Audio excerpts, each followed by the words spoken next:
పీటీఎస్ఎఫ్ state secretary గారికి మన గురువులు పులుగు దీపక్ సార్కి ఘన సత్కారం జరిగినందుకు కంగ్రాచులేషన్స్ అండి. నేను హిందీ టీచర్గా మీకు ఒక ఒక కంగ్రాట్స్ ఇలా చెప్పడం కాకుండా ఒక హిందీ పోయం తోటి మిమ్మల్ని చెప్పాలని నాకుంది సార్ మనసులో. అయితే మీరు అన్యథా భావించకుండా వినండి sir. Okay sir. Hindi poem Kabir పాడారండి. ఇది కబీర్ గారు పోయం అండి ఇది. గురు గోవిందు దో కాకెలా గోపాయ్, గురు గోవిందు దో కాకెలా గోపాయ్, బలిహారీ గురు आपने गोविंद दियो बताया, गोविंद दियो बताया.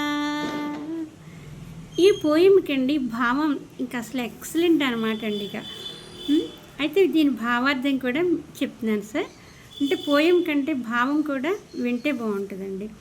కబీర్ कहते हैं कि अगर मेरे सामने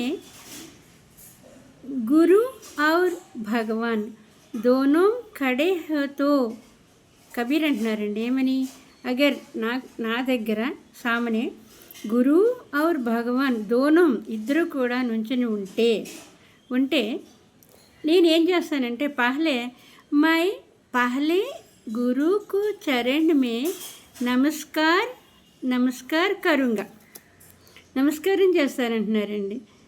చూడండి, గురువు ఒక పక్కన భగవంతుడు ఒక పక్కన నుంచుంటే ఈ కబీర్ దాస్ ఏమంటున్నారంటే నేను ముందుగా ఒక గురువు గారికి నమస్కారం చేస్తాను అని అంటున్నారు.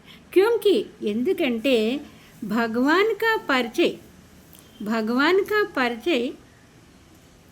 भी मुझे गुरु से ही प्राप्त हुआ.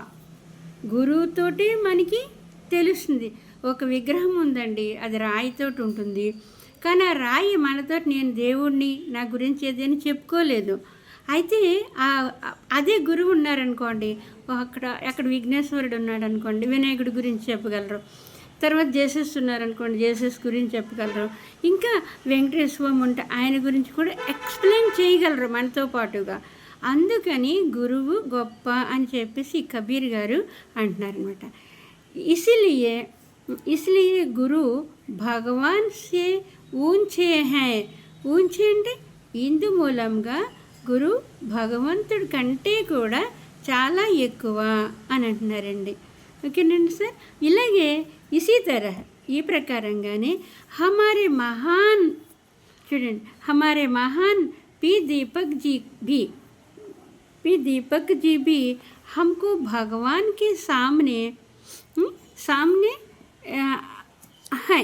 అయితే మనకి కూడా ఈ ఒక్క దీపక్ జీ కూడా మనకి భగవంతునితో ఈక్వల్ అనమాట. ఎందుకంటే ఆయన ఒకరికి కాదండి, ఇద్దరికి కాదు, కొన్ని లక్షల మందికి ఆయన ఎంతో టీచ్ చేసి ఉంటారు. ఎన్నో రకాల ఐడియాస్ ఇచ్చుంటారు, చదువు గురించి గైడెన్స్ ఇచ్చుంటారు. పేరెంట్స్కే కాదు, ఇంకా ఎంతో గొప్ప గొప్ప పనులు చేశారు. కాబట్టి ఆయన ఈనాటికి కూడా కొన్ని వేల మంది మనస్సుల్లో ఆయన మీద గుడ్ ఇన్స్పిరేషన్ ఉందంటే, అంటే ఈ పోయం కూడా వర్ణించడానికి ఇంకా తక్కువేమో అని ఒక్కొక్కసారి అనిపిస్తూ ఉంటుంది అనమాట. అంత మంచి పనులు చేసే వాళ్ళకి ఎప్పుడూ కూడా అగ్రస్థాయిలోనే ఉంటాయండి. అలాగే ఆప్కో అచ్చీ శిక్షక్ బాధాయి హోజీ అంటే మీకు ఈ యొక్క శిక్షక్ యొక్క కంగ్రాచ్యులేషన్స్ అండి. బాధాయి మీన్స్ కంగ్రాచ్యులేషన్స్ సార్. ఆల్వేస్ ఎల్లవేళలా కూడా మీకు ఎప్పుడూ కూడా ఇలా సత్కారాలు జరుగుతూ ఉండాలని మా హిందీ ప్రచార సభ నుండి, మా ఇన్స్టిట్యూట్ నుండి మీకు ఎప్పుడూ కూడా